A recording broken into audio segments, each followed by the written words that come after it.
Hello, അസ്സലാമു അലൈക്കും. എന്തൊക്കെയുണ്ട് എല്ലാവരും വർത്തമാനങ്ങളൊക്കെ? സുഖം തന്നെയല്ലേ? അപ്പോൾ അതാ നമ്മളിപ്പോൾ പണി ഒരുവിധം ഒരുങ്ങി നിസ്കാരമൊക്കെ കഴിഞ്ഞ് ചോറ് തിന്നാൻ പോകും കേട്ടോ. അപ്പോൾ ഇന്ന് മുരിങ്ങയും പരിപ്പും കൂടിയാണ് കൂട്ടാൻ വെച്ചിരിക്കുന്നത്. പിന്നെ മത്തി വറുത്തതുണ്ട്, പിന്നെ പപ്പടമൊക്കെ ഉണ്ട് പൊരിച്ചത് കേട്ടോ. പിന്നെ അത് നമ്മളെ അച്ചാറും ഉണ്ട് കുറച്ച്. അപ്പോൾ അതും കൂടിയിട്ട് ഞാൻ കൂട്ടി ചോറ് തിന്നു കേട്ടോ. അപ്പോൾ നല്ല മുരിങ്ങക്കറി ഉണ്ട് വെച്ചാൽ പിന്നെ ഒന്നും വേണ്ട, വെറുതെ തിന്നാം നമ്മളെ ചോറ്.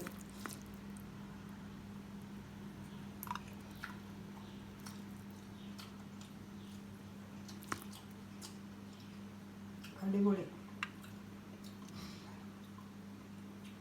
അപ്പോൾ നമ്മളൊക്കെ ചോറ് തിന്നോ, എന്താ കൂട്ടാനെന്ന് കമൻറ്റ് ചെയ്യും കേട്ടോ. അപ്പോൾ നമുക്ക് മുരിങ്ങ വരില്ല, ഈ മുരിങ്ങയുടെ തന്നെ മതി, എല്ലാം നല്ലതാട്ടോ. പച്ചക്കറിനേക്കായൊക്കെ നല്ലത് നമ്മളെ വീട്ടിലുണ്ടായതാണല്ലോ. അപ്പോൾ ഞങ്ങൾ അധികം മീനില്ലെങ്കിലും ഇടയ്ക്കിടയ്ക്ക് ഈ മുരിങ്ങ രണ്ടില മതിയല്ലോ.